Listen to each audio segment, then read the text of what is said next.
I gave my daughter's own room away without warning, then ordered her to pay my rent instead of her own bills and come back to a home that was no longer hers. She went no contact and never looked back. My daughter hasn't spoken to me in 2 years. She changed her number. Blocked my email. Returned every letter I've sent. Told her brother to stop giving me updates. Told my sister to stop passing along messages. Built a wall so high and so thorough that I can't even find out what city she lives in anymore. She's 26 now. Or 27. I had to think about that. My own daughter's age, and I had to pause and calculate. Because the last time I saw her she was 24 and time has been moving without us in the same room, and I've lost the automatic knowing. The knowing that comes from being present. From birthdays and phone calls and Sunday dinners and the ordinary rhythm of a parent who's still in their child's life. I've lost the rhythm. Because I broke it. My name is Janet. I'm 53. And I gave away my daughter's bedroom to a man I'd been dating for 4 months. While she was at work. Without telling her. Without asking her. Without considering for even a second that the room she'd lived in for 22 years might mean something to her beyond square footage and a mattress. I need to tell this story properly. Not the version I told my sister. Not the version I told my friends at church. Not the version where my daughter is dramatic and oversensitive and this was all a misunderstanding that got blown out of proportion. The real version. The one where I'm the villain. Because I am the villain. And 2 years of silence has given me enough time to stop pretending otherwise. My daughter's name is Sophie.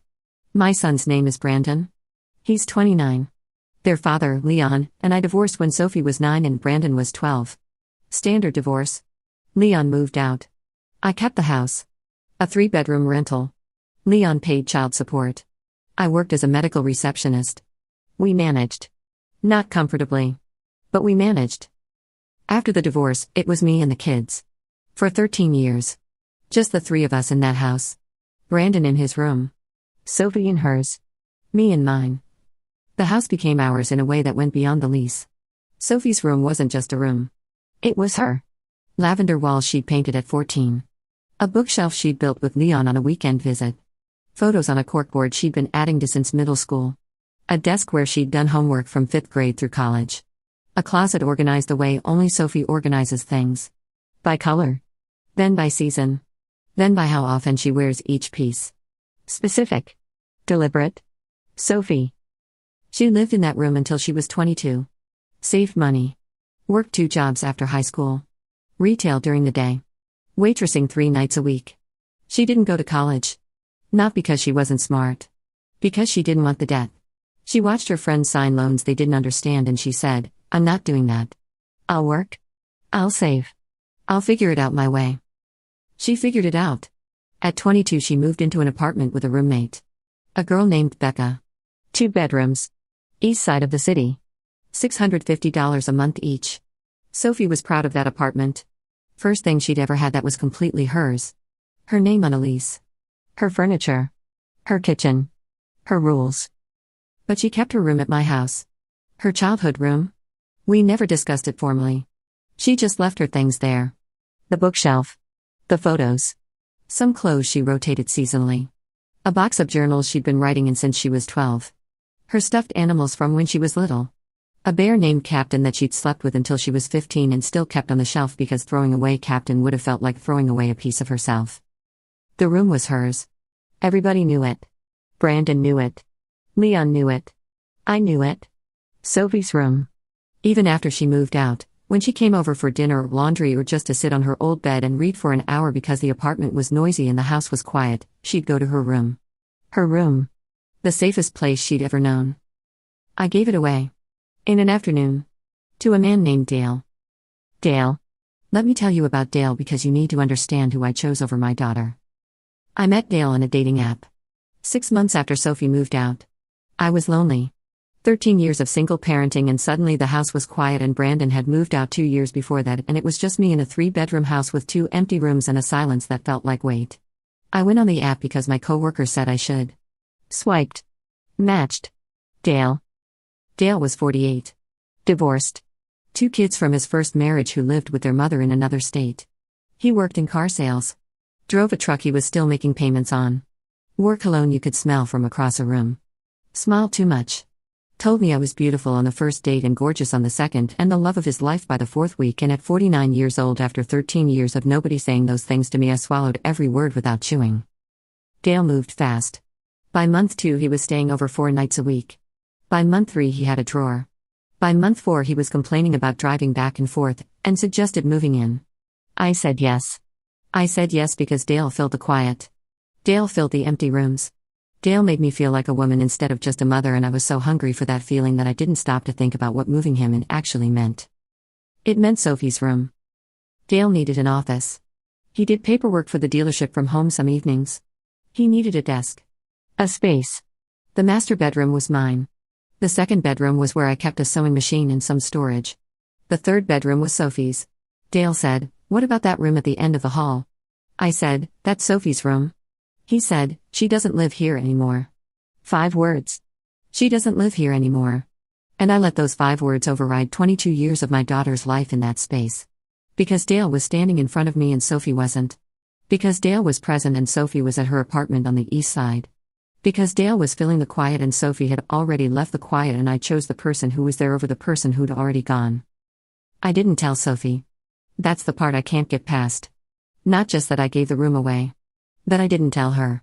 I didn't call. Didn't text. Didn't ask. Didn't warn. I just did it. On a Thursday while Sophie was at work, Dale and I cleared her room. I packed her things into boxes. The books. The photos from the corkboard. The journals. The seasonal clothes. Captain the Bear went into a garbage bag. A garbage bag? I put my daughter's childhood stuffed animal, the bear she'd slept with for 15 years, into a black plastic trash bag and shoved it in the garage between a broken lawn mower and a box of Christmas decorations. Dale assembled a desk from IKEA. Put up a whiteboard. Moved in his laptop and his dealership binders and a mini fridge he said he needed for energy drinks. By the end of the day, 22 years of my daughter's life in that room had been erased and replaced by a car salesman's home office. The lavender walls were still lavender. Dale said he'd paint them. He never did. So for the next 2 months, Dale sat at his IKEA desk doing car paperwork surrounded by lavender walls that a 14-year-old girl had painted with a roller and a dream of having something that felt like hers. Sophie found out on the Saturday. She came over for dinner. Walked down the hall to put her jacket in her room. Opened the door. Stopped. I was in the kitchen. I heard her stop walking. That specific silence. The silence of a person standing in a doorway looking at something that isn't there anymore. She came into the kitchen. She was holding her jacket. She said, "Where's my stuff?" I said, "I packed it up. It's in the garage." Dale needed the space for his office. Her face. I've replayed it 1,000 times. It wasn't anger. It wasn't sadness. It was something else. Recognition. Like she was recognizing something she'd always suspected but never confirmed. That she could be erased.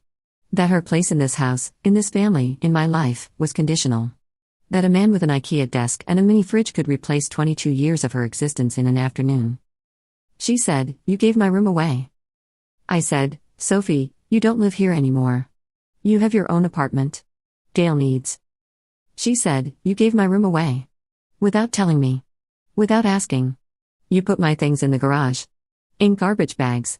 I said, "They're not garbage bags. They're just bags." I was going to. "Did you throw anything away?" I paused. Because I had thrown things away. Some of it. Things I decided she didn't need. Old magazines. A broken jewelry box. A poster from a concert she went to in high school. Things I judged as clutter without asking Sophie if they were clutter to her. Things that might have meant nothing to me and everything to her. I'd made those decisions alone. In her space. Without her. I said, "Just some old stuff. Nothing important." She looked at me the way you look at someone who's just revealed themselves. Not with shock. With confirmation. She said, "Nothing important. You went through my things and decided what was important and what wasn't. In my room. Without me." I said, "Sophie, you're being dramatic. It's a room. You have your own place now." Dramatic. I called her dramatic. I said that word. To my daughter. Who had just walked into her childhood home and found herself erased. I called her reaction to that erasure dramatic. Because that's what I do. That's what I've always done. Minimize the feelings that inconvenience me. Reframe the other person's pain as overreaction so I don't have to sit with the fact that I caused it. Sophie didn't yell. Didn't argue. She put on her jacket. She said, I'm leaving. I said, stay for dinner. Dale's grilling. She said, no. And she left. Didn't slam the door. Closed it carefully. The way Sophie does everything. Deliberate. Precise. Even in pain, precise. I texted her the next day. Hey baby, sorry about yesterday. Come over this week and get your stuff from the garage. She didn't respond. I texted again 3 days later. Sophie, don't be like this. It's just a room. She didn't respond. I called. Voicemail. Called again. Voicemail. A week of silence. I told myself she was sulking. She'd get over it. She always gets over things. That's Sophie. Quiet. Handles it. Moves on. She moved on all right. Just not the direction I expected. 2 weeks after the room incident, I made it worse. Because I have a talent for making things worse when they're already bad. It's my specialty. Find the wound and press it. I called Sophie. She actually answered this time. I don't know why. Maybe she thought I was calling to apologize. I wasn't. I said, Sophie, I need to talk to you about something. My rent went up. $200 a month. Dale's between jobs right now and money is tight. I need you to help me with rent until things stabilize. Silence. I said, you're working 2 jobs. You can afford it. I raised you by myself for 13 years. This is what family does. You help when someone needs it. She said, you want me to pay rent? On the house where you gave my room away. I said, it's not about the room. It's about helping your mother. She said, you gave my room to a man you've known for 4 months. You threw my things in garbage bags. You called me dramatic for being upset about it. And now you want me to pay for the house I no longer have a room in. I said, Sophie, I didn't call to argue. I called because I need help. She said, then ask Dale. He lives there. I don't. I said, Dale is struggling right now. I'm not going to put pressure on him. She went quiet. For about 5 seconds. Then she said something that I've heard every single day since. In the shower. In the car. In bed at 2 a.m. Every single day. She said, you won't put pressure on a man you've dated for 4 months, but you will put it on the daughter you raised for 22 years. That tells me everything I need to know about where I rank. Goodbye, Mom. She hung up. And she never called back. The number went dead a week later. Disconnected. Changed. I called and got that this number is no longer in service recording. Texted. Green bubbles. Undelivered. Emailed. Bounced back. Blocked. Every door I tried was locked. I went to her apartment. Knocked. Becca answered. She said, Sophie doesn't want to see you. I said, I'm her mother. Becca said, I know who you are. She doesn't want to see you. Please don't come back. Becca closed the door. Gently. The way Sophie would have closed it.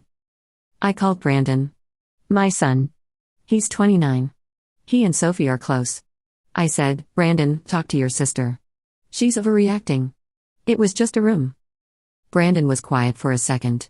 Then he said, Mom, I've been waiting a week to see if you'd figure this out on your own. You haven't. So I'm going to say it. You didn't just give away her room. You showed her she's replaceable. You replaced 22 years of her life with a guy you've known 4 months. You put Captain in a garbage bag. You threw away her concert poster. You packed her journals into boxes without asking. And then when she was hurt, you called her dramatic. And then you asked her to pay rent on the house where none of that is hers anymore. Do you understand how that looks? Do you understand what that tells your daughter about her value to you? I said, it wasn't that serious. She's making it. He said, Mom. Stop. Listen to yourself. Your daughter is in pain and your response is she's making it bigger than it is. That's why she left. Not because of the room. Because every time she's hurt, you tell her the hurt isn't real. You've been doing it her whole life. The room was just the last time. Brandon didn't go no contact. But he pulled back. Calls went from weekly to monthly. Visits dropped. He started spending holidays with Leon. Not to punish me. Because the family that existed in this house doesn't exist anymore and the holidays felt like sitting in a room where 2 chairs are permanently empty. Dale. Let me tell you what happened with Dale because the universe has a sense of humor that's crueler than any joke. Dale lost his job at the dealership 5 months after moving in. Then he got another job and lost that one too. Then he stopped looking. The man who needed Sophie's room for his office stopped using the office. The desk collected dust. The whiteboard stayed blank. The mini fridge hummed with energy drinks that Dale drank while watching television in the living room from 10 a.m. to 6 p.m. every day. Dale didn't pay rent. I asked. He said he'd catch up when he found work. He didn't find work. For 7 months.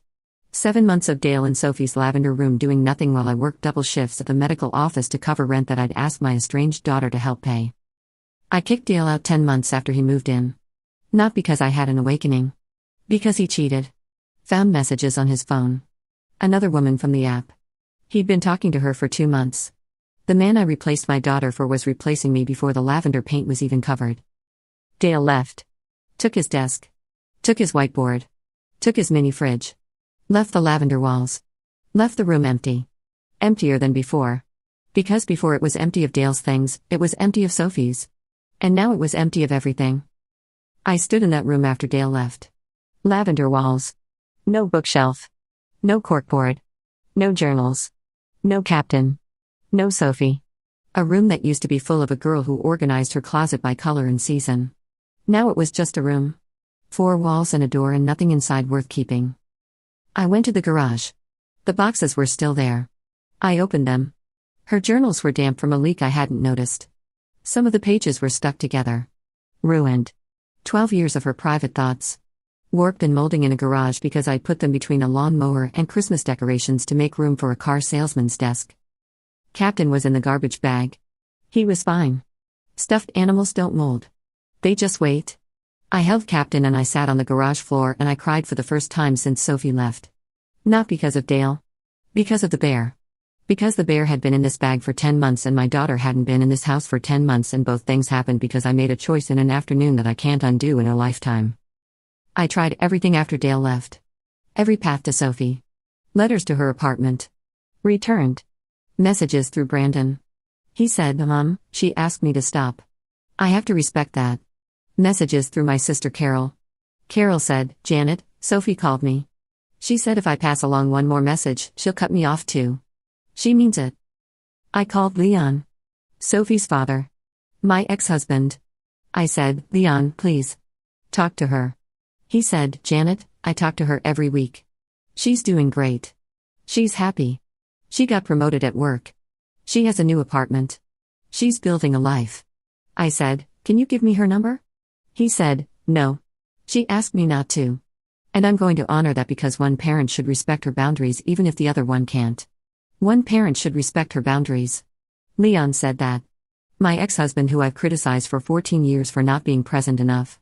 The man I told friends was a part-time father. That man talks to our daughter every week and I haven't heard her voice in 2 years. Because Leon respected her. And I replaced her. Sophie's birthday passed 4 months ago. I know because it's still in my calendar. November 12th. She turned 26. Or 27. I bought a card. Wrote in it. Didn't know where to send it. I asked Brandon if he'd give it to her. He said, Mom, she doesn't want it. I said, it's her birthday. He said, I know. I already called her. She's good. She went to dinner with friends. She's happy. She doesn't need a card from you right now. She went to dinner with friends. On her birthday. Without me. Without calling me. Without wishing I was there. She has a life full of people who didn't put her bear in a garbage bag. People who didn't call her dramatic. People who didn't choose a man with an IKEA desk over 22 years of lavender walls. I drove past her old apartment once. The one with Becca. She doesn't live there anymore. Different names on the mailbox. She moved and I don't know where. My daughter lives somewhere in this city, or maybe not even in this city anymore, and I don't have the address. I don't have the zip code. I don't have the right to know. My coworker Lisa asked me last month why I seemed different. I told her about Sophie. She listened. Then she said, Janet, can I ask you something honest? I said, yes. She said, if Dale hadn't cheated, would you have ever realized what you did to Sophie? I couldn't answer. Because the honest answer is maybe not. Maybe I would have kept Dale in that lavender room and kept telling myself Sophie was dramatic and kept choosing the man who filled the quiet over the daughter who'd been quiet her whole life. Maybe it took losing Dale to see what I'd already lost. Maybe I only value Sophie's absence because the person I replaced her with left too. That's a terrible thing to realize about yourself. That your empathy needed a trigger. That your daughter's pain wasn't enough on its own. That you needed to be hurt by Dale before you could understand how you hurt Sophie. That your own experience of being replaced was the only thing that made you recognize you'd done the replacing first. I joined a support group for parents estranged from their adult children. I thought I'd find people who understood. Who'd validate me. Who'd say, kids these days are so sensitive. I found the opposite. I found a room full of parents who'd done exactly what I'd done. Minimized. Dismissed. Chosen partners over children. Weaponized guilt. And every single one of them had the same look in their eyes. The look of someone who finally understands the cost of their choices and can't find the receipt. A woman in the group named Dolores said something I think about every day. She said, my daughter didn't leave because of one event. She left because of a pattern. The event was just the last straw. She'd been picking up straws for years. We just didn't notice because we were too busy dropping them. That's Sophie. She didn't leave because of the room. She left because of every time I minimized her feelings. Every time I called her dramatic. Every time I chose what was convenient for me over what mattered to her. The room was the last straw. But there were straws before it. Years of them. I just wasn't counting. Sophie is 26. Maybe 27. I don't know what she does now. I don't know where she lives. I don't know if she's dating someone. I don't know if she's happy. Leon says she is. Brandon says she seems good. I get secondhand glimpses of my daughter's life through people who are still in it because they earned the right to be. I didn't earn it. I traded it. For Dale. For a man who lasted 10 months and left behind nothing except empty lavender walls and a daughter who doesn't answer when I call. Captain is on my bed now. Not Sophie's bed. Mine. I sleep with my daughter's childhood bear because it's the closest I can get to her. A 53-year-old woman holding a stuffed bear in a bed in a house where 2 of the 3 bedrooms are empty. That's what my choices built. Not a home. A museum of mistakes. I gave my daughter's room away. Packed her life into garbage bags. Put her bear next to a broken lawnmower. Called her dramatic when she cried. Asked her to pay rent on a house that was no longer hers. Chose a man I'd known for 4 months over a child I'd raised for 22 years. And she did exactly what I taught her to do. She handled it. Quietly. Precisely. The way Sophie handles everything. She just handled it without me. The lavender walls are still lavender. I can't bring myself to paint them. It's the last thing in this house that's still hers. It's the last thing in this house that matters.